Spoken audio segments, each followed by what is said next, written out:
it's Monday, which means it's time for Enterprise at around 8 o'clock sometime tonight because, we decided 8 o'clock just was a little too predictable. So we've decided 8:40 is when we're doing it. So it's now Enterprise at 8:40. We're rebranding. Anyway, this is Live Along a Podcast Star Trek Enterprise Rewatch Series. It's been roughly 20 years. 20 years? That's right. 20 years since North Star tonight's episode first aired, but we're just getting started here at Enterprise at 8. I'm Jody Simpson, and joining me via super high-tech audio link is my co-host and the man who's most likely driving at least 120 kilometers per hour right now, Adam Woodward. Is he there? Well, We've lost him. He muted himself. We've lost him. All right. Anyway, see, that high-tech technology isn't that good. Anyway, but I digress. There's still more people to talk about. Of course, tonight joining us also is Live Long and Podcast awesome producer and the man for whom it's never too hot for coffee, Dave Mater. That's right. I got him down in Skagtown. That's where I get my coffee. Skagtown there. Yeah. Mm-hmm. All right. And of course, who could forget the man who feels he is civilized enough, Kevin Millard. Absolutely. I originally had that one for Dave, but I had to flip him because I figured you would have the bigger reaction on that one. Dave can react to anything because that's the genius of Dave. But that's my thing. But Kevin, I got to give you a firm line to run with. That's true. Yeah. Anyway, tonight's episode is North Star. This is the 60th episode of the series. Sorry, you shouldn't put those comments on while I'm reading. Anyway, this is the 60th episode of the series. This episode is about Archer and the crew trying to discover why a 19th century era human settlement has been placed in the middle of the expanse. So there you go. And I know how much Davin loves this episode. So. He doesn't like it too much. Oh, no, he loves it. That's what I hear. Well, he says, slap my horse in the ass just to get here. Yeehaw, boy, cowdy. Put down. I don't know what he's saying. I should have worn my cowboy hat today. Yes. That would have been good. Yeah. What can you do? All right. Anyway. What are you going to do? It is what it is. The North Star. Why is this episode called North Star? Oh, because why not? Okay. By the way, Sam says he got DS9 season 4 and 5 on DVD. Good for you. Those are my two favorite seasons. Those are good seasons. Yes. If you're going to own them on DVD, those would be the ones. That's like the golden time of DS9 right there. I recommend not owning season 1. But anyway. Yeah. Season 1's pretty crappy. Yeah. But anyway. All right. I interrupted somebody. Sorry about that. I'm in a hyper mood today. I don't know if you noticed. I'm very giddy. Almost like giddy upping, like on a horse, for instance. Oh yeah, giddy up. Are you ready for your harmonica? I do have a harmonica actually, but I didn't bring that either. Damn it! I really missed out on this episode. I could have had so many props on this one. Yeah. Anyway, this is the quintessential cowboy episode for this series of Star Trek. Every series has at least one of these, I think.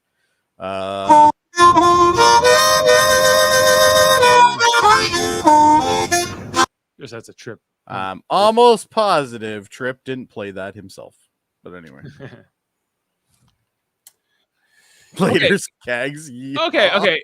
Yeah, I got it. Now, Davin, days ago, gave this episode. Sorry, Dave. Don't mean to interfere, but we are getting a communication right now. It is of Adam. Audio only. You there? Hello. Adam? All right. Down. You've interrupted us twice now, Adam. So here we Pardon go. Me? I said you've interrupted us twice already. Poor Dave here was just in the middle of his excellent speech. All right, Dave. Whenever you're ready. I'm ready. Are you sure? Well, I am. Are you? I'm not. Okay. We can wait. I got it. It's about Davin's friggin' ratings. Okay. He already said he was giving this episode a 4 out of 10. Then he just put 2 out of 10. Now he's decided 3 out of 10. I think his rating is a little bit erratic. I think his ratings should be wiped off the record because they are clearly not consistent in any sort of way. Yeah, I don't know. It's just whatever. He's not here to defend himself, so let's not be mean. Oh, he's listening. So, yes, but back to Adam. Hi, Adam. Hey guys, So this is the first. I'm going down the Gardner Expressway talking to you guys. It's fantastic. And how fast are you currently going? Impulse. Impulse speeds. So about 120? Sublight. Well, very much sublight. I'm going 102. You mean you're not riding a horse? 102? Yeah. I'm not riding what? A horse? No. I'm no horses tonight. I take a So little. are you asking me what I thought of this episode? Sure. Yeah. So when it came on, I go, oh great, freaking another Western, Star Trek Western, which I'm gonna hate. But actually, I didn't hate it. Me neither. I kind of liked it. And as far as Davin, he's like, he can't. He's not consistent in his ratings. I don't understand how he comes along. Like this wasn't a bad episode at all. Boy, Oh wait, howdy. wait. He liked Minefield. I forgot. He loved it. Oh, good Yeah. point. Good point. He loved it. So really, he's completely irrelevant. Well, he's just it's like more on you know how last week we all gave 9s and 10s to that episode Twilight. He was like, I don't know, it's like a 7, maybe episode. less. So he has different things sometimes. I have a higher rating of this episode than I found online for the most part. I'm curious to hear what Kevin has to say about this episode. This I wanted to hear episode you. left me asking just one question. Why? Why this episode? Because it they makes had no a sense. Xindi arc that was only 20 episodes long and they had to fill the rest of the season. Yeah, but Why it's in this order because makes no sense to me. this it's fine, but it's pointless. It's totally pointless. Yeah, they've done this And- before. We saw this episode sort of with the Voyager. They did the 37s. Right. And they've and they've done other I'm not okay with doing a Western episode, I guess, if you can make it make sense. And I guess this makes sense, but it's also no, it doesn't. Did they also abduct horses? Yeah, it's a good point. Yeah. And why would this advanced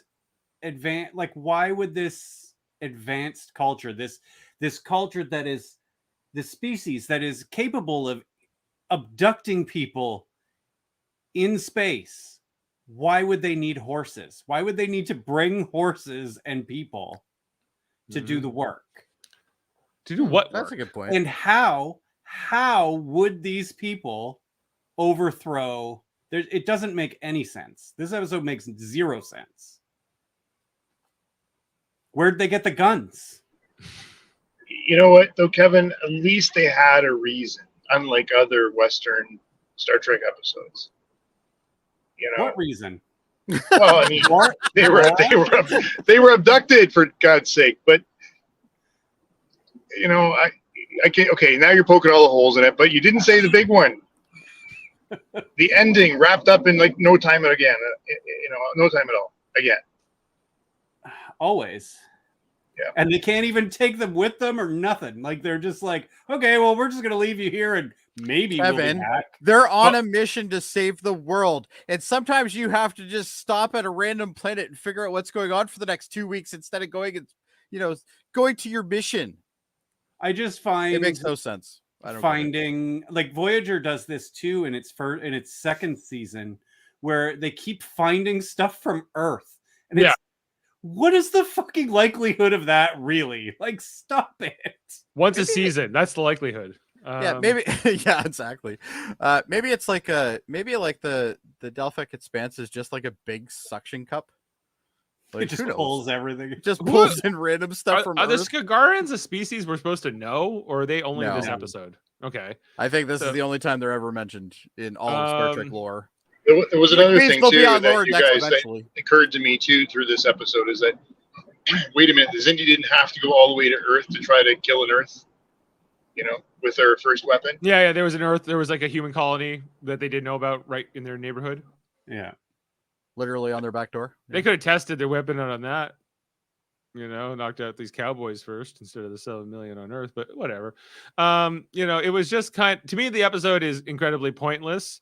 The episode, the nicest thing I can say about it is it has some great visuals, like in terms of camera angles and some interesting choices. But like story wise, it's whatever. It's incredibly simple. I don't like most of the subplot, if you can call it that, with DePaul and Trip is completely pointless. Him trading the harmonica and the gun, and like it's just like this episode, it should just be called filler.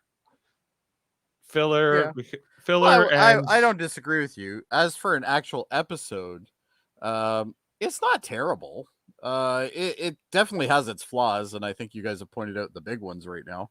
Especially the plot. The plot is absolutely stupid. If this episode had been in like the first or second season, I probably wouldn't have as much of an issue with it. But because it's falling in the middle of this Xindi arc, you're like, exactly. This is like complete. Like, if you're watching this in a row, you're like, well, I would skip this from now forever. Yeah, you don't even need to watch this to know anything about the Xindi arc at all. This doesn't like nothing. They couldn't have thought like, oh, and while we were here, we discovered some kind of a lead. Well, that's maybe that would have been like a little bit of a redemption. But or they find an outpost or something, a Xindi outpost, and they go through the computer log and figure out that there's humans on another planet somewhere that they have cataloged, and now he's going to go have a look and see if they need help or something. That would have made more sense, but instead we get this random thing. I missed. Why were they at this planet in the first place? They just figured out that there's humans there. They scanned for life forms and figured it out as they were passing by. Oh, okay. Here's my other question. How did they make their cowboy outfits? And their guns, and where did they get the horses? Well, not even just the people, not even just the humans, but even like the away team, because they don't have replicators and whatever at this point, right? So they would like no Garrick to speak of, no Garrick to create, and we like this episode starts off with a lynching, and there's no context. It's just like, hey, we're doing a lynching. And well, the only thing you notice is the person that they're lynching does have stuff on their face. But it's hard to see. It's like it is hard to see though. Like they don't do it. If they did this in like daylight, this would make way more sense. But because they did it at night, like you could easily hide it. Like it wasn't that easy to see. Like see the screenshot there, you can kind of see it on his on his forehead there. I thought he was just beat up, or he was injured, But I get that they're meant to be ridges or whatever, but. Yeah. But did you notice in that scene they didn't even wait to see if they'd done the job? Like they just took off. He's still living. He's still alive. He's still twitching. He was twitching, and then we got the nice happy go version of of the theme song, which I thought was really inappropriate right after that scene. But what can you do? Yeah, it's like as far as a teaser goes, I thought this is one of the weakest teasers I've ever seen for an episode. It was also a great teaser, which is weird. It's just I don't get it. It goes both ways on this one. Well, it's great from a teaser if this was a Western show. If this was just a Western, yeah, fine. But if it's more than just it's not even more than a Western. It's less than a Western because it's a science fiction story. The only thing we get from that is that the humans don't like the Skags very much, and that's something we can learn within 3 minutes. I guess that's inside the saloon, right? At most, yeah. That's the best thing I can say about it is that this group doesn't like this other group, and they're gonna kill them. And there's bad guys, and there's cowboys. Star Trek Enterprise, let's go. And you're like, what? Especially as it transitions out of that scene into the credits, you're just like. Okay, I know you guys all skip them most of the time, but I always watch them because I need to get the vibe. And I was getting some conflict here myself. I think it's shot great. I like it it looks like an amazing looking Western. I'm sure the crew had a ton of fun making this episode. Being on location, getting to do all these costumes. But for me, I don't care. The one thing I did like about this episode is the fact that once the information comes into light to Archer that they are aware that there are warp species and stuff like that, he has no problem landing a fucking shuttle in the middle of town. He has no problem at all. He's just like, you know what? No problem. No prime directive issue here, which we don't currently have anyway. He's completely all about looking normal down there, which is fine. So I did like that, even though I find in some of the episodes like this where it's always like, you're undercover. There's a next gen episode I remember specifically that did this, and it's like even at the end, they're like trying to hide the fact that they were there, and it's like, no, they totally know you're there. Like, there's no reason to even bother hiding it anymore. Like all these people are like, oh yeah, we know we live in this century technically, but you know, this is our heritage kind of thing. So I thought that was kind of neat. We don't even see Archer until a couple minutes after the credits too. Yes. And we finally see, okay, well, this is a prime directive, sort of, they're undercover in a pre-warp civilization. And of course, T'Pol's doing the average handkerchief over the ears thing, like Voyage Home. But not over the eyebrows. I did not over the eyebrows. Yes, I did notice that as well. And I'm like, yeah. wow, they're gonna just think she's really, really mean. You know, yeah, she's just always got a furrowed brow. And yeah, we see Trip show up, and then this is where we find out that they're human. Like, we don't like. I wasn't even assuming that they were human yet. Like, they just, because we see so many aliens who look human and aren't. Yeah. But yeah, they're human. Their DNA matches, and all the stuff that's here was built here. Hey Dave, that's what kind of like, I mean, as far as the Western part of it, as soon as they said they were human, then I go, okay, now at least I can buy that part, that they're human and we're now doing a Western. Makes sense. Yeah. Sorry, Kevin. I liked it better when we found that they were human. And maybe if I never saw Star Trek Voyager, I wouldn't care as much, or I would like this more, you know, but because I don't have a problem with them recycling stories. I almost never have a problem with that. This is just, it's misplaced. This is not what they're doing. If they did this episode last season, even, we could probably accept it a little bit more. But the fact that they're putting this in the middle of this dire Xindi arc makes no sense at all. It's like, we got nothing to do. In the last episode, we watched Earth in that like alternate future get completely obliterated. The human race was decimated down to like 6,000 people. Yeah. But and Archer, again, with the end of that episode, it was a little bit ambiguous if he remembered that alternate future or not, or what. Yeah, we don't really know. Yeah. If he did, and this might give weight to your theory that he didn't really remember. He just thought T'Pol would make a good nurse or whatever, and he just like wanted a pillow at the end of the story. But you know, if he did remember any of that, I'm like, there's no way that. Why would he want to go here and play cowboys and find out what's going on with a small human colony? This seems like we'll come back to this. We'll circle back, guys, and we'll figure out what's going on. Yeah, this seems like one of those things that you mark off on the calendar and say, you know what, when we're done this Xindi thing, we'll come back and have a look at these guys. You know, which is kind of what they do by the end of this episode. They're like, well, we can't take you home. We can't take you. We don't have really time to deal with this. So I'm like, then why did you why were you there then? What do you work? Like, you got to save the Skags, I guess. Like that's the great thing. The episode's not over until Archer has broken someone out of jail. Right. That's true. Yeah. He does do a lot of jailbreaks. And I liked even that line in the show where he's like, on my world, they call this a jailbreak. And she's like, yeah, it's called that here too, dumbass, basically. Like, she's like, shut up. Yeah. But obviously he knows what a jailbreak is. He does quite a lot of them. So what about this scene here where like T'Pol and Trip get the horse? Because they said that their horses, because they're like, hey, we need a horse. He's like, where's yours? Because there's no way you got here without one. It's too far to get here on foot from the next town. And they're like, I didn't have a problem with this. They died. The horses died, and so we need another one. This is a complete waste of time. This scene is pointless. Yeah, but they had to establish how they got there. They have a shuttle. Yeah. They have transporters. Mm-hmm. They don't. But at this point in time, trading their gun and their harmonica with this guy is like a waste of time.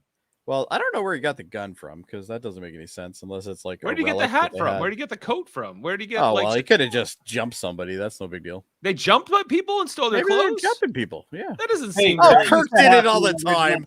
All the time. Yeah, that did happen. Oh my gosh! Go find a clothesline, Dave. Yeah, true. It's not like they had laundromats here. Hey, this is I know this is going to take us off into a tangent here, but what was the plot of A Fistful of Datas again? Yeah, exactly. Holodeck episode. But you know, like that's where like Worf and Alexander are playing a Western scene and with Troy, and then the holodeck malfunctions and all of the bad cowboys turn into Datas. You're right. That's the episode that shows that Worf is a terrible. See, parent. I like this Enterprise episode more than that one. I really did. I hated that. Thank you for reminding me how bad I hated it. I like that episode way better than this episode. Yeah, that was probably Brett Spiner though. I honestly think that the writers or whoever at the time was saying, we look just like you said it, Dave. We've been through some heavy episodes. We need something to lighten it a little bit. Well, then this should have been funny.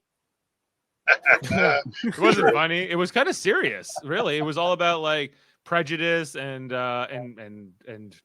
getting over old grudges that like that get passed down from generations. And I wonder what happened around 2003 that would have caused such an episode. They should have paid homage to a piece of the action and had when Trip was riding the horse, had it go backwards first and knock into another horse. You're a better writer. You're a better writer than the writer of this episode. You already did better than whoever wrote this. Yeah. Yeah. David A. Goodman wrote this. David A. Goodman. Yeah. And we meet this whole thing about we find out more about this human who like led the uprising, because in this story there was a bunch of humans who were abducted, I guess, during the Old West period, and were brought here as like a slave labor, and their horses, and some of them, I guess, had harmonicas on them, and so they know what those are, and whatever else. But it's a bit. He's like, I like this bartender. He was like posing here. I'm a direct descendant of so and so, and is that right? Cooper Smith. That's the name. So Davin's already got into the ratings thing and changed his rating again. I know he keeps going up and down. I'm like, can't decide how much he hates the episode, but it's it's the Skag guy. Then this guy who's like the bad guy. Yeah, this guy. This guy was in TNG, right? He looks familiar. Yeah, he was in. I think is he one of the ones with the cellular peptide cake? Yes. Okay. Do you want to bring it up now, Dave? Because sure. Yeah, Adam already sent this to me in advance. He was like, "That's him, really?" Yeah. Wow. But he plays the sheriff. Generations. I remember that guy now. Okay. It's not good old Ensign Burke. Yeah, but Ensign Burke plays the sheriff. He doesn't play the deputy, the evil deputy. Yeah, he plays the sheriff. That's exactly right. Right. Oh, I thought. Sorry, I misunderstood Kevin there. Yeah, he's been in a ton of this stuff. This guy who plays the sheriff, and I think he's a good actor and everything. But like, Starship Mine, one of my favorite episodes. Yeah, I love that episode. Where are we? And funny enough, that has a saddle in it, which links back to horses. Mind blown. The guy who plays the deputy, pretty sure he's James Parks is his name. James Parks. He's in a TNG episode. I mean, I think it's the one. He where like Data's dreaming and I know this actor. He's from a bunch of Quentin Tarantino movies. He plays Edgar McGraw. You know how there's like Sheriff McGraw and there's the son. Sometimes he's from From Dusk Till Dawn. He's in the Grindhouse movies. He's in Grindhouse. Okay, I know. Yeah, he's in Django Unchained. He's in Red State. He's been in a ton of stuff. This guy. And I do like him. He's a very good villain. He was in Kill Bill too, right? Yeah. He's in Kill Bill, both volumes. That's one movie. They just cut it in two. Yeah. I'm looking at all the things. Yeah, he's been in a lot of stuff that I've seen. Yeah, and maybe that's why his face is so familiar. Yeah. But isn't he? Yeah, he's the real life son of Michael Parks, who played many great roles like Bronson and Michael Parks from Dusk Till Dawn. He's at that opening scene and he's the sheriff. So yeah, I remember that. He was later blacklisted in Hollywood, but that's a whole other story. But yeah, no, he's good in this. And this is like, they're like, hey, you want to come in and play an evil cowboy? And like, he does it great, and he's picking on this Skag kid who's, making him drink whiskey, and he's having a rough thing. The kid who plays the Skag kid, I don't know what his name is, but this guy here, like, he could have easily been like in a De Niro biopic. Like, he's got like that kind of young De Niro face on him, eh? He looks like Spider in Goodfellas. With the the guy that Joe Pesci shoots in the foot. Yes, exactly. Yeah. And like he tries to get like the kid to shoot him at one point, the evil deputy guy here. And then Archer's like, I love the camera angle shots in this show. I do. Like, I think that the camera angles are maybe the visually it most- looked good. It was a good. That's episode like for my that. favorite part of the episode is just how they shot this and like and did something interesting in terms of like the visuals, you know. And I think some of the performances are good, but story wise, I'm completely disinterested. You know, Yeah. like I'm like, oh, okay, the Skags, and I was already like figuring out what this was like. Maybe 20 something minutes into it. I'm like, okay, these humans got here, and I guess these are the alien overthrows, you know, the descendants, and so when I'm 2 steps ahead of like the exposition, I guess I'm just like, okay. Oh, it's a very predictable story for sure. Yeah, I wouldn't disagree with you at all on that. But visually, I think most of my points are going for the visual aspect of this episode, not necessarily the story. sure. The visuals are great. I like Yeah. the camera angles, from a directing point of view, it's fine. Yeah. And I guess, you know, what he got out of his actors, who directed this episode, David Straden, I think. Yeah, David Straden directed this. Yeah, like I think that was good too, you know, but and the conflict here between the sheriff and the deputy, and you know, him explaining like these are the way the law has always been, and you know, you gotta I guess because this society, since they overthrew these aliens, has been like frozen in the Wild West for hundreds of years. Our Wild West period only lasted basically like 20 or 30 years, you know, so it's kind of interesting. Well, it's the join between Industrial Revolution and right. You know, and like I guess like the colonial times before that, right? Yeah. You know, but like well, that was always so interesting to me about like that Westerns were like such a popular genre for so long, considering it's such a brief little blip in American history.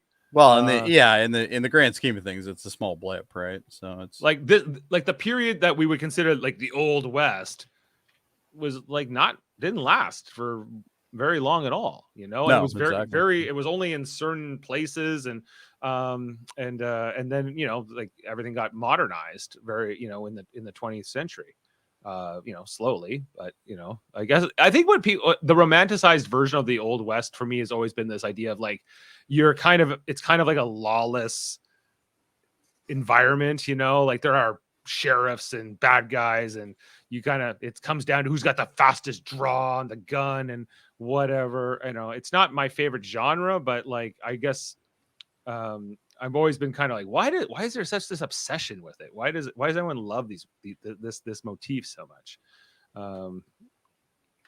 Any ideas? not a thing. I have Right. no idea. I've never been a fan of Westerns, quite honestly. Yeah, horses are fun, but I don't need to see 2 hours of them. You know, but I think the pacing of this episode wasn't terribly bad. The only thing I can say was pretty slow was, yeah, there she is right there. So if she's on the screen, you get bored pretty quick. The woman. Yes. Does anyone remember her name? Nope. She's like the civil rights Bethany or activist. something. Yeah. Her name, I don't know. Like, And of course, they had to Bethany? make her like a I quarter think so. Bethany or something. yeah. Bethany. Yeah. Bethany, Yeah. played by Emily Burgle, Which I'm sure is a fantastic actress, but the writing was just terrible for her. well, she's from Taken, Taken. the miniseries. Oh. I don't know. Never seen it. She's been, I don't know, like she's done some TV work and stuff like that. Looks like, but yeah, like she's like, I have a unique set of skills, Dave. yeah, not that Taken. Oh, But, that was pretty good. you know, she You takes know him- what would have made this better, Dave? What's Liam that? Neeson. Yeah, it would have been. Like she takes Archer's like, take me to Skagtown. I want to learn about the Skags, and then we see that the evil deputies are following him around because the sheriff told him to make sure he leaves town. And then we come over here to Skagtown, which is outside the spaceship. That's like the wreckage of Yeah, it's whatever. just literally a wreckage, isn't it? Like there's Yeah. no real town there. Like, there's nothing there. No, it's just where these people live. And yeah, I get, yeah, the whole like society of it all, like the Skags are a second class citizen basically, but they do live in some kind of coexistence, it seems like, with the humans. But the Skags live much worse off. You know, I don't know. Right. Like all of a sudden, this species capable of warp, presumably more even than humans are now, was overthrown by this many humans with nothing. They And didn't have harmonicas, and they had harmonicas, horses, and guns. Yeah. Like, really? It makes no sense. Well, I guess it depends on how many And they oppressors don't there have- were, right? They don't have. It depends what. And what happened? On how many oppressors they were, and perhaps this isn't Well, where they assuming they're a wanted to full be. species, so they're not like 8 people. It's like a like. Yeah, but you're What not going to what send your happened- entire species to go take over another planet. You're going to send a certain amount and then, bring them back, kind of thing, right? Like they were just Sure. they were fishing for slaves, basically, is what they were looking for. Sure, but I assume there would be some communication with the home planet. Well, and this is what this is lacking, because we have no reason as to why the humans are now in charge. Like, other than Why we know don't they that have were any of this overthrown. advanced technology that the other race had? And what? Where? What, because Where'd they all the talked guns about. go? Wait, these other Skagarans were told in the exposition from Hoshi that the Skagarans got a bunch. They kidnapped people from all kinds of planets to set up as their workforce for their different colonies. Okay, Yeah. So what happened to those other colonies? Did they all get overthrown, or what? Wouldn't they come check up on the human labor colony that apparently went dark a couple hundred years ago? Yeah, you'd think that. Like, I don't know. Like, there's a lot of like questions. I'm left with more questions out of this episode, and I'm not like too interested to go find out the answers. But No, me it's neither. like, I've left with one question: Why? Why? Yeah. It's a good question. Kids need. It was illegal to teach them stuff and Well, because they don't want them to learn enough to learn how to run overthrow their them back, spaceship right? again. Yeah, so- or Right. figure out how to the fix humans are those gonna weapons. Teach them, like the humans are going to teach them to make a spaceship. Like none of this makes any sense. fear, Kevin. It's fear and makes you do dumb things. I guess. Or Well, what we they're Yeah, trying to like do. write this we- episode. We assume that these people were taken at this time period on Earth. So Right. if they were taken at this time period on Earth, there were still a lot of miscommunications. Like they did, there was people that said you can't teach Mexicans anything because if you taught the Mexican workers how to do, they would revolt or something like that. So I can kind of understand this to a degree, but yeah, Sure. no, they're still not going to teach them how to make a weapon that could kill them. Like that wouldn't make any sense, but Well, because they can't. They don't know how. yes, exactly. But they still have that irrational racism and fear, right? So it's, the 1900s were not nice to a lot of people. Like, Well, interestingly enough, all the humans are white and all the aliens are also white. Like, there's not. This also aired during the Iraqi war starting, and that might have been a problem. So yeah, you might not want to go there. But there's no black people. What does that got to do with the Iraqi war? no, I just meant in general having people that look way different on one side versus the other side.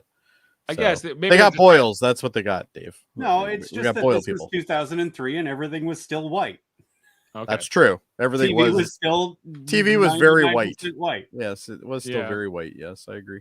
Well, I just like every human that was abducted was just all white people, or that's. Well, it's that's what I- about damn time. Yeah, really. maybe that's a payback. Leave black like the people slave- alone, man. Take some of these white people. They're Transatlantic mostly slave the trade. assholes. Maybe that's what the Most white people are assholes anyway, so it makes sense. Like when they go into I can like, say that I'm one of them. No, I'm just kidding. when they go into like the jail I'm just jail kidding. cell here, where what's her name, Bethany tells the Bethany, story yeah. about the guy who led the uprising against the Skagarans and how the Skagarans call him the butcher because he murdered all the families and he instituted all these like barbaric laws that couldn't get married, couldn't learn, whatever, and that he's not as much of a folk hero as I feel like there's maybe something in this that we're supposed to maybe take like a parable to how we look at like our historic figures. If there was it, I totally missed it. Well, I guess that's what they're trying, but it's again, it doesn't really, you're right, it doesn't have a lot of impact here. No. You're like, so because you're hearing about something that happened like 200 I years spent ago. this entire episode going, when are the horses and the guns coming back? Because that's really all I wanted to see. Oh, Right. and the guy that's in a hat that's completely different than everyone else. Oh, is that this guy, like the deputy? Yeah, the deputy's got this like crazy like Poppers Oliver Twist type hat going on. He wasn't in TNG, but I am absolutely positive that hat was. Oh, it's very possible sure that it was. I think that's what I'm recognizing. Actually, I guess I better bring those up because we've lost Adam, so I'm guessing maybe he's lost some signal or Or something. he's probably getting into his whatever. But guys, what did you think of the scene here with the sheriff where he's getting the shave? I actually like this scene. I thought that was kind of clever, especially how Archer is dealing with him. He's like, oh, nothing will make you more civilized than a nice good shave. And he's like, I think I'm civilized enough. Then he offers him cigar and whiskey, which I guess is like 200 years old, which is I also guess, old. yeah. guess. Or they get the kids to make it, maybe. Yeah. Seems Who like they've been knows? holding on to that for some time. Seems like that would be very valuable at this point. That would be very Well, it's valuable. contraband. He said it's Right. illegal. Yeah. So like he goes out of his way to be nice to Archer. And he's like, why don't you just leave town and just get out of here and stop worrying about things? And he doesn't really want to come down on Archer, a stranger to his town. He's just like, get out of here and we'll deal with Bethany. He's kind of what he's, oh yeah, Archer never drinks his shot during this conversation. But we get to learn that the sheriff is not an evil person. He's kind of like part of a system that is the way it is. Like he's like just accepts the status quo and doesn't really try to push up against it. And by the end of it, he will come around and he will be start working away. But it seems like they only deal with this one town, and there were like 6,000 people on this planet. I don't even know if like these other towns are even united or anything. Like, did they just? We don't know anything, and the problem is this is the worst time to be chiseling this in. Like, if they made this like a 3-episode arc and like explained the different factions and stuff like that, that might have been. Oh, now we've lost Kevin. Oh, now he's audio only. Maybe somebody's getting naked in his house. Maybe it's him. Who knows? Now he's black. Completely. No, I'm still white. Oh no, I meant your video. Just like all the cowboys in this episode. All the And all Cowboys. the But Scargans too. yeah, I think that's the bigger problem here is they had potential to run with this a little bit longer, but they couldn't, number one, and number two, this was just kind of, it felt like it was just shoehorned into the season. Like there's no rhyme or reason for this episode to be around, like at all. Wow, everybody's dropping like flies around here. All right. But anyway, you and me, Dave, we're still here. Okay. Kevin's clearly having issues, but Naked Kevin is way more interesting Than this episode. Well, I would agree. I would agree. I would also agree. So would his wife. Like here where Archer Oh, goes there out he of his way to break her out of jail. I guess like this felt a little bit unlike Adam's back Archer now. in some ways, but maybe not, because you made a point that he does love a jailbreak. So maybe this is exactly what he loves to do. It's just because of the way, I guess, because he's saying like the non-interference thing here just doesn't apply because these are humans, and therefore that this is they're not trying to not contaminate the culture. They're just trying to kind of do surveillance, I guess, at this point. And he feels for this woman, so he knocks out the deputy, and she's like, well, I'll be prosecuted or whatever. He's like, well, you'll spend 10 years in jail and, another settlement, so you can leave. So, yeah. And we're at like what? Probably the 25-minute mark, 30-minute mark, somewhere around Probably there. 30-minute mark at this point. Yeah. Yeah. I could have watched this entire episode with audio only and still got the exact gist of what was going on. That ought to tell you something. Like, it's pretty boring. Now the last fight scenes are pretty fun. But the action scene at the end is nice. For a shoot 'em up. I like kind the of fact that we got Western some fight. Makos in there, even though clearly they seem to think that it makes more sense for them to stand behind the people they're supposed to be protecting and not in front of them.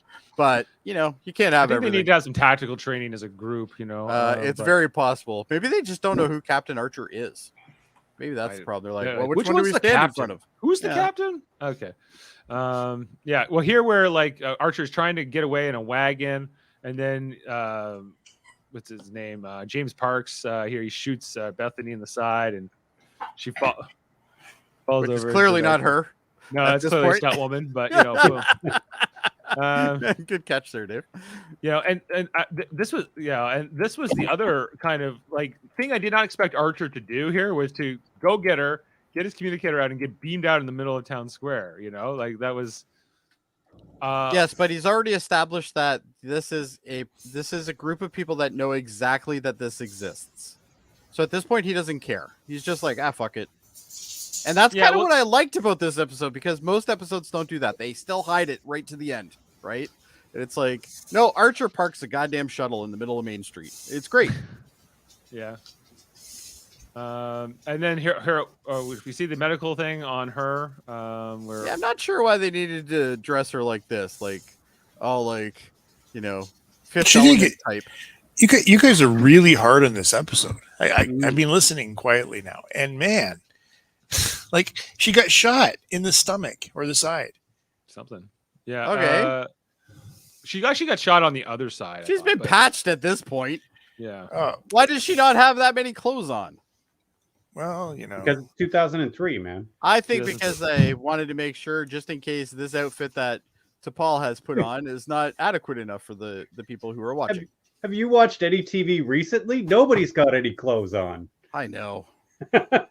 Yeah, the only thing in this scene is that like Phlox tells us that Bethany is 1/4 Skagaran, and so there has been interbreeding between the species like over the hundreds of years, like at least somewhat. Well, that would make sense. Yeah, that her physiology is a bit funny, and so that these are humans, but they might not all be all human. And apparently we can mate with Skagarans. So Skagarans, yeah. Skagarans, yeah. Right. There's this whole confrontation here between the deputy and the sheriff, where you know they kind of say what they think of each other here and what they both think needs to be done about Archer and whether or not there's a threat. And obviously the deputy is more paranoid, whereas the sheriff is more sensible and wants to, he doesn't want to hurt innocent people or even innocent Skagarans unless he has to. Whereas the other one is obviously a bad seed. Yeah, it's a good scene. I think decent enough. Hoshi Hoshi's in this episode. Yeah, Mayweather is here too, guys. Don't forget. Is he? I never saw him. He says like 2 words. Yeah, here he is. He goes. Oh, there he is. He just tells us we can't fit everybody on our ship. We can't fit 6,000 people on our ship. That's like this extent of Mayweather's contribution here. Like, do they not have a plaque on there somewhere that says maximum capacity or something? Why do we even need Mayweather to tell us this? They're like they wanted him. Like, if I get into an elevator, it tells me how many people are allowed in it. Like. Yeah. Do I need Mayweather for this? Well, that's all he does. Then Archer says by the end of this, we can't take everyone home, but we're going to let them know that Earth hasn't abandoned them. And we see the shuttle like comes down here, yes, and lands in the middle of Main Street, if you will. I like that. And the fact that people aren't reacting like they just saw like the most incredible thing in the world. Oh yeah. They're like, we've seen these before. Yeah, and the way that like they all come out here, but like the just like the look here, it's almost like I don't know. There's something about. Well, now he's got the same pose, like the cowboy pose, but now he's in his Starfleet uniform and he's got a phaser on his side, right? So even like it's supposed to kind of mimic that, I think. Yeah, like I'm here to, I don't know. There's a new sheriff in town. There's a new sheriff in town. Sheriff. That old trope. As he stares here, and he's like, "Oh, geez," But the bad news is the sheriff can't shoot for shit. Right. The sheriff also most of the people. So that we get this kind of cutaway scene here where Archer is talking to the sheriff in like a room, and he's like, "Yeah, I was born in upstate New York and I grew up in San Francisco." He's like, "That's the West Coast." So it's interesting how much of their language, culture, and history they have been able to maintain, considering that they were all brought here as a slave labor. Well, not only that, but they've been there for 200 years, which means this guy was actually someone's kid or probably grandchild or something like that of somebody who actually was abducted, realistically. Right. So, well, it's like pretty far back. Of course, they were preserved or something. I don't know. Yeah, maybe. But and while this is going on, I know we keep kind of here between I love the Western influenced camera angles though. I think those are pretty sweet. Yeah, those are fine. Like, and then this kind of lead up here. That's like, well, he introduces the sheriff to T'Pol, and things are going all right. And then the sheriff gets shot by his own deputy in this gunfight, and it seems like it's 3 to 5 guys against an entire town and all of Starfleet's. The town aren't interested in getting into this. They all run away. It's just incredible how these 3 guys with 3 guns are like such a force here against the NX team. Because you got 2 trained Makos plus Reed plus T'Pol. Yeah. Plus you got Archer here himself. You got 6 at least. Yeah. Yeah. I don't know. This fight but more went people on show up. Like more bad guys show up. Yeah. So. Well, the sheriff did not die here, but he tries to talk the deputy down, but it ends up just breaking up into a good guys versus bad guys Western fight. This is the best part of the episode. It is the best part of the This episode. is the only reason why I'm giving this any points at all. Guns versus phasers. Here we go. Well, it's not the only reason, but it definitely influenced it. There's a cool moment here coming up where she's got a nice bum. Oh no, that's a different episode. Her bum. Her bum. I don't know, like the zoom in here with the rifle. I do like the auto zoom sniper rifle / phaser / torpedo shooter thingy. That's pretty sweet. Yeah, gets this guy Archer shooting guys. He shoots the trough here. That was kind of fun, I guess. I don't know. You're so. I like this. I like Archer. Click. This was my next favorite thing when Archer took the phase pistol and he actually broke up the deck with it and made this guy fall through, and then he adjusted his these phasers can shoot through goddamn metal doors. Like, you're telling me that wood took that long? Like, that should have been an instant fire. But he changed the setting. I think he lowered the setting. But it would have been pretty lowered. But it was neat how he used it in those 2 functions and then took this guy down so effectively. But then he just gets completely shot here. And I was amazed at how nimble he is in this fight, considering he's been part of his especially in the scene later in the barn when he jumps down on somebody and he's clearly using that arm as leverage as well. Yeah. I am shocked. Did he get hit with a cannonball?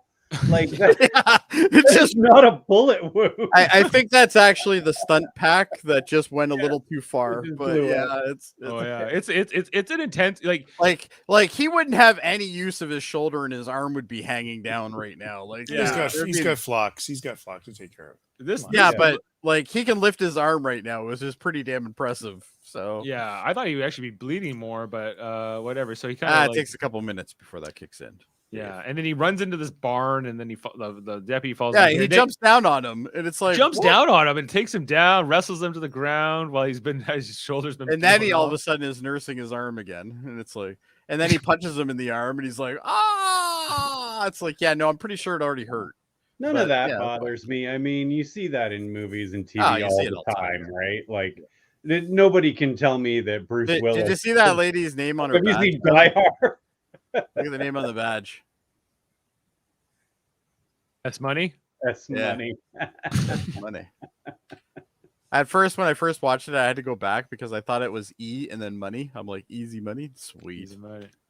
Okay, this is my other favorite thing when this guy takes T'Pol hostage.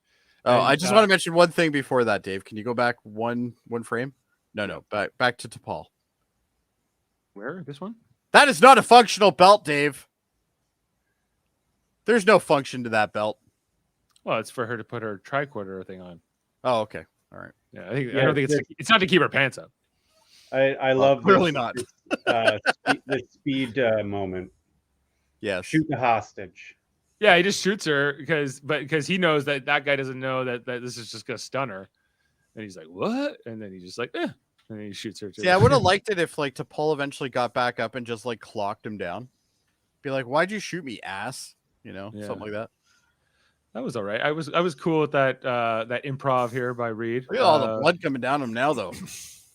Look at that one arm. That one arm is just soaking now. But it's also covered in dirt and whatever from the fight. Oh yeah, he's gonna die for sure. All the cow manure that just takes down this guy, and then we get this scene up here in the observation deck, I guess, where Bella first contact now recovering, and He's showing her, the kind of like First Contact when Picard shows Lily the view from space. Well, this has been done many times, mind you, but and he's, I don't know what happens here. She's like, we're so barbaric and we have a lot of progress. We're not gonna be able to be like you humans. And I don't know. Archer's like, you'll figure it out or something. We'll be back. Maybe we'll be back. Maybe one day. We'll see. But we'll leave you with some stuff that you can teach kids about, like the Wright brothers. That's and some pads. And I did like the fact that the sheriff's at the door though, and she's like, "Who wants to see the airship?" And he's like, he raises his hand as well, and it's like, oh, okay, that's kind of cool. Yeah, I want to know about the Wright brothers. Yeah, but now that they've given them all this like knowledge, they'll be able to invent new devices and technology that they haven't invented in like the last 200 years. So next time they do get around, there could be a lot of difference here in what they find. Yeah, that might be like, running around with iPhones. He won't come back though because he's too busy with the big huge cataclysmic event that he's trying to stop. That he has time to stop at a random planet and verify things. And play Cowboys and whatever. Yeah, exactly. So Gagarins. So indeed. All right. Well. Shall we do some fun facts? Yeah, but for you, I think in the car you mentioned, Dave, you're asking about why are we fascinated with Westerns, or why not us, but it's certainly Americans. Yeah. And I'm not a big fan of Westerns either. There's a couple key movies. Unforgiven for me was a great movie. Pale Rider. But there's not a ton of stuff that I love, but I think it's, at that time in America, you had, the East Coast setting up into, law and order and cities and trying to mimic Europe to some degree. And this was like the last frontier where people could be anything they wanted to be. And it was very white, by the way, because the only people who could afford to go out there with either no money or lots of money, right, to make their fortunes. So I think there's this attraction to that last area of America where they could be something or anything they wanted to be. And the law was not everywhere, in whether it reality or Hollywood, I'm not sure, but anyway, that's just my take on it.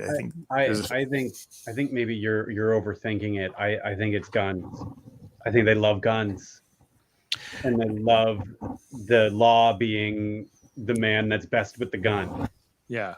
What's better than a good guy with a gun, or what's better than a bad guy with a gun, a good guy with a gun, or whatever? Or, I think it's guns. I think it's just their culture. They love guns, and this is everybody carrying a gun, and everybody's their own law. Right. Well, and for hundreds or thousands of years before that, it was all about swords, right? How good you were with a weapon. And then when guns were invented, then it became, about that same thing, just a different skill, a slightly different skill of how you use that weapon. But it's all, about how you pray, like the fastest draw in the West and all that kind of stuff, Your kindred spirits tonight. Okay, fun fact is, Adam. All right. So the writing of this episode began with the influence from several installments of next Star Trek, the original series. North Star writer David Goodman recalled, I was the one that pitched the idea to the executive producers, Rick Berman and Brian Braga. In fact, this episode came from Branagh challenging me to come up with a parallel Earth story like they had on the original series, but the one that would fit Enterprise. My favorites of those original series were A Piece of Action and Patterns of Force, since they didn't rely on the impossible to explain things like Hodgkin's law of parallel planet development. So it was really inspired by those episodes. For those of you, why do a concept like this again? I can only say I tried to do an old concept with something to say something new, or at least relevant, and I hope it comes through. So kind of like, but I don't know. Like, I think I appreciate the effort. It just, but I don't like. Does it say something new? A little bit, but yeah. David Goodman originally planned for this episode to be set during medieval times. Remember, I wouldn't have minded a medieval times episode of Star Trek. Yeah, remembered by Brandon Braga. I think I was the one who said make it the old West, but with aliens in the midst. David Goodman continued to develop the episode from there. So getting the tone of the episode right was important to the Enterprise rating staff. We really wanted to make it sure that it didn't play like A Fistful of Datas, which was a farce, according to Brandon Braga. We wanted to make it like Unforgiven, something that was a little more gritty and more realistic. I would. I still think A Fistful of Data is not. It's not my favorite episode of Next Gen by any means, but it's. I think it's better crafted than this. If you're going to do a Western setting, I think Spectre the Gun is better than this too. It's A Fistful of Datas is certainly sillier than this. Yeah. Yeah, it was set out to do something different. But it felt like it had more wasn't set out to do stakes this. because, especially at the end, where you have this gunfight between Worf and Data, a hologram of Data, who's way superior. So it felt like more threatening. Yeah. David Goodman decided to make take some of his character names from in this outing from other filmed westerns. Since it's a western setting, he commented, "I paid homage to Spectre of the Gun by naming one of the aliens Cronin. Kit was not named after Miss Kitty on Gunsmoke, but was named after Olivia de Havilland, a character in one of my guilty pleasure western Santa Fe Trail." So again, there's way too much like western theme crap that nobody will ever get. Especially Canadians. David Goodman enjoyed writing this installment. It was fun to get to write one Cowboy Planet episode in the series sequel. Maybe Calgarians of the Canadians. Maybe it's just the people of Calgary who will appreciate. Probably Edmonton more than that, but yes. Exteriors of the town were shot primarily in a western town in Universal Studios. Yeah, like the episode of Voyager, the 37s, the premise was an episode of involves the discovery of a colony of humans that were abducted by aliens. Also, like previous installments of Spectre of the Gun from the original series and then Generation of Fistful of Datas, it takes place, as we know, in a Western themed setting. It's hard to find fun facts on this episode, guys. I gotta tell you. Fun fact about me, Spectre of the Gun is what set me on my Star Trek journey. It's the first episode of Star Trek I ever saw. Mine was Miri, Jody. Another great episode. Thank you, Kevin. You shouldn't say that on television, or Chris Hansen might show up at your door. I think mine was Cat's Paw. I think that's like the first Star Trek episode I ever saw. Actually, funny enough, I think the first original series episode I ever saw was Spock's Brain. Brain. What is Brain? Hey, Brain. What is Brain? Yeah. All right. Next 10, I started at the beginning, though. Despite some fans accusing this episode of being too similar to the sci-fi Western TV series Firefly, Goodman responded, "I was a fan of Firefly, but did not set to rip it off." So I wouldn't say it's ripped off of Firefly. I haven't really seen Firefly, but Firefly's great. Yeah, but Firefly's good. What similarities does this have to Firefly? Other than I think it's in space and there's cowboy themes. Yeah, look and feel. I guess that's about it. Really story. Lots of things that can have that, but is the it- Mandalorian a ripoff of Firefly? I don't think so. Like it's. I'm sure there's people that would say that. I would say that's closer. Which I can't make it past that first episode ever. So Really? What? yeah, Mandalorian? Mandalorian. Yeah, Oh, you're missing out. It's good. yeah, I'll try again, but I like it. it's westerns. I'm not a fan of westerns. It's not very Western. It's space western. It does a better job of space western than this, I'd say. All right. Oh, for sure. And I'll leave it here. Data. God, Jody commented. No, I want you and to got call Dave Data from now on. That'd be awesome. The scene in which Archer Deva. is showing Bethany her planet from space recalls the actions of Jean-Luc Picard, who did the same for Riven in Justice, and Nuria, who watches the Watchers, and Lily Sloan in First Contact. In all cases, in order to prove a point, the Captain Enterprise shows the female native of a pre-warp culture her own planet from space. I don't think he had to prove that point to her, though. What did he have to prove? I don't know. What was he I think it's proving by more for the showing her? I think it's more for the audience than it is for Yeah, the character. that's what I thought too. Yeah, at least the other examples that you do actually make more sense. I think it would have had Like, more impact if you showed the evil deputy guy, and said, That "Oh," would have been better. if you could Because he'd be change like, "What?" if you could actually change that villain, in some kind of a meaningful way by the end, that I feel like that would have been a better episode. But they were like, no, he's just a bad guy, and he went to jail, and that's the end. Well, of that. gentlemen, the question is this though: is Davin correct? It's time for ratings. Hey, before everybody rates, please take this as an episode, like a standalone, not in the middle of a story arc. Sure, okay, I'll do so. Adam, what's your rating? Jody, you give this a 5? I already gave it a 5. Yeah. Okay, 7 for me, please. 7 for Adam. I'm going 4. Which is exactly what Davin said it was before he decided to change it 3 other times. I looked what I gave Terra Nova, which gives me the same vibes as this episode in some ways. And I gave that a 3. So this is better than Terra Nova. So I'm going for That's not hard. Kevin? I want to give this a 0, but just because there's no point to it. There is no point to it. But it's not wholly boring. But I'm also supposed to be entertained. I'll give it a 3. Yeah. I'll give it a 3. 3 from Not totally boring, Davin. but So Davin he went up and down on his rating, but I think he settled at 1. So so we're averaging 4 tonight. 3 in Newfoundland time from Sam. That's 3.5. Yeah, Yeah. and 3.5, of course. Yeah, And 3.5, this is a 6.9 on IMDb, which I is, have no idea how it managed to get a 6.9 on IMDb. that's a lower rating than Extinction, which has a 6. But again, David Goodman, and David Straden wrote it or directed it. I didn't put the. The only time David Goodman's ever gotten an A.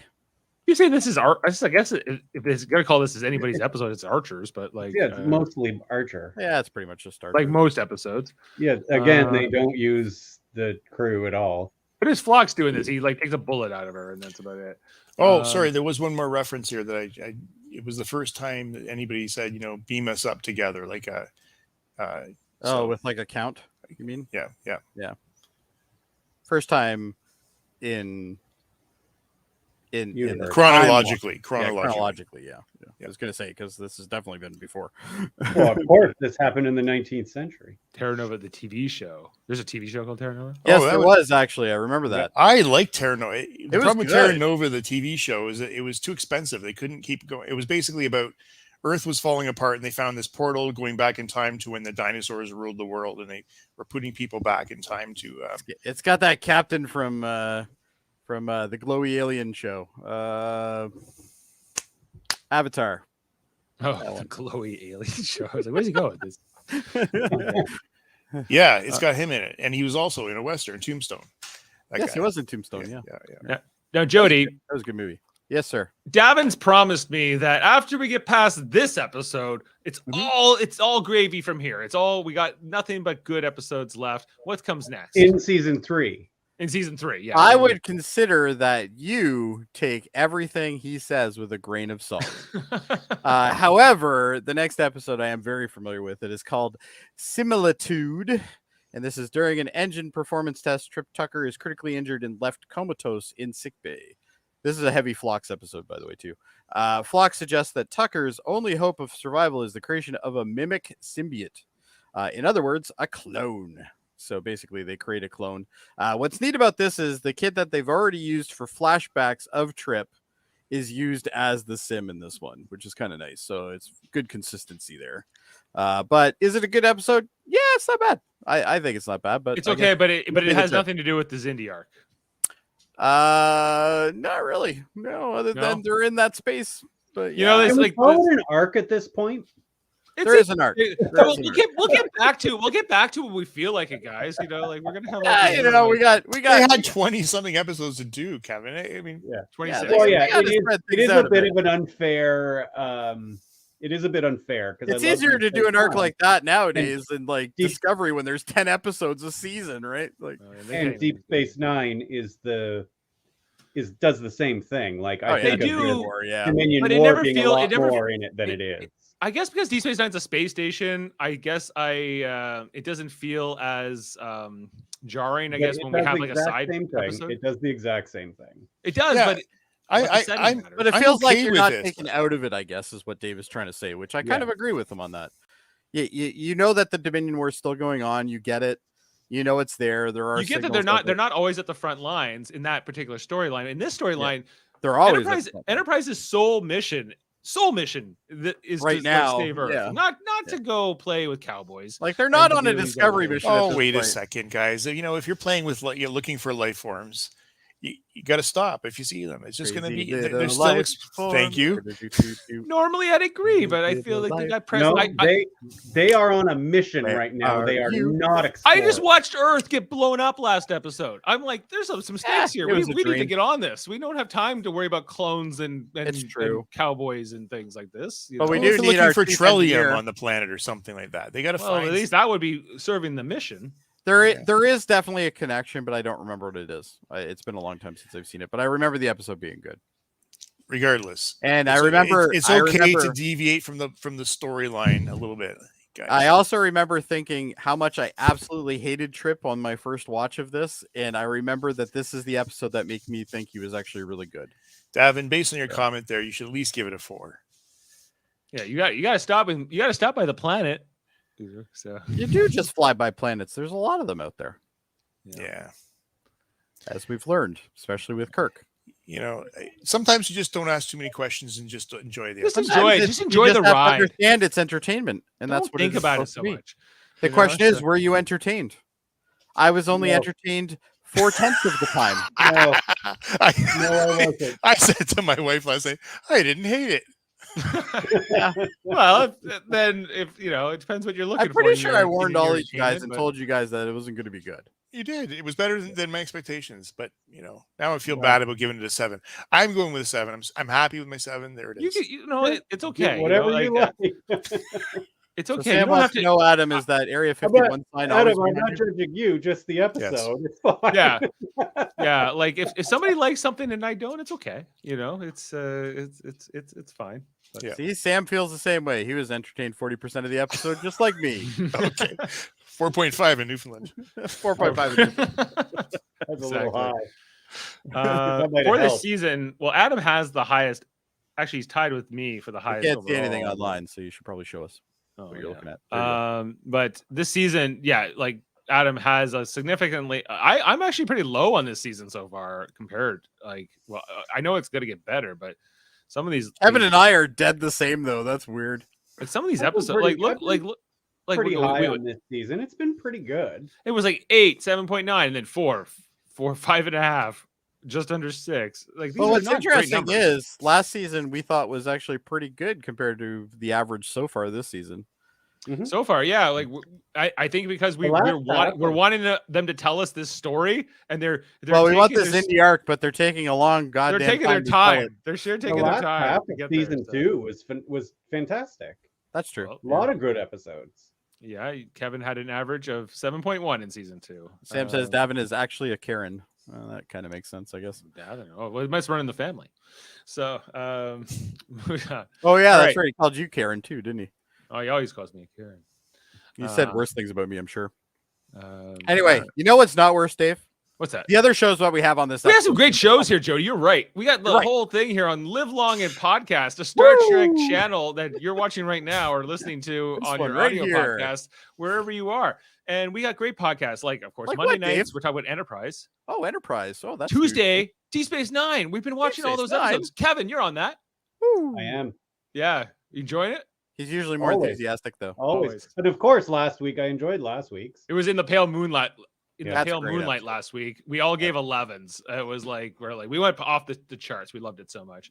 Great I episode. stick to the scale, so I would have gave it a 10. Yeah. I normally always stick to the scale. I made an exception for that because it's just one of my all-time It favorite is a episodes ever. fantastic episode. What do we got coming And on now we get to tomorrow? his way.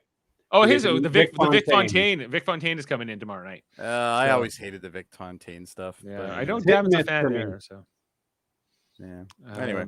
and so we're talking about that, and then Thursday we're gonna be on talking about Star Trek Picard, the Yes. new episode 4 of season 3. We're gonna be covering that. Hey, Uh, wait. Is Dave, Kevin showing up? is Kevin, like, are you done, Kevin, with it? No, I'm not done with it. I actually love it. I just hate the Picard has a Okay, son. because we The you know, surprise since, I'm done with the surprise family members. I fucking can't deal with it anymore. I was Spoiler just alert. 'cause- Oh yeah, by the way, spoiler alert. Whatever. If you haven't watched If you're it, watching tough this, yeah. I'm Yeah, you ranting. know what? You've had a week. Get your shit together. Actually, the reveal was 2 weeks ago, so it's been. Oh, that's true. It was yeah. 2 weeks ago. Long Yeah. established. can't But yeah, we got fucking that. believe And then it. this Saturday, guys, we're doing our next installment of Star Trek Radio Theater, doing a Star Trek Lower Decks mini series or a comic book. We're all playing various roles. Got Ashley Millard as the narrator, but this narrator is actually a much more involved narrator than we typically have. Very lots of to do in this one for Ashley. So Davin's lady is also joining us, I see.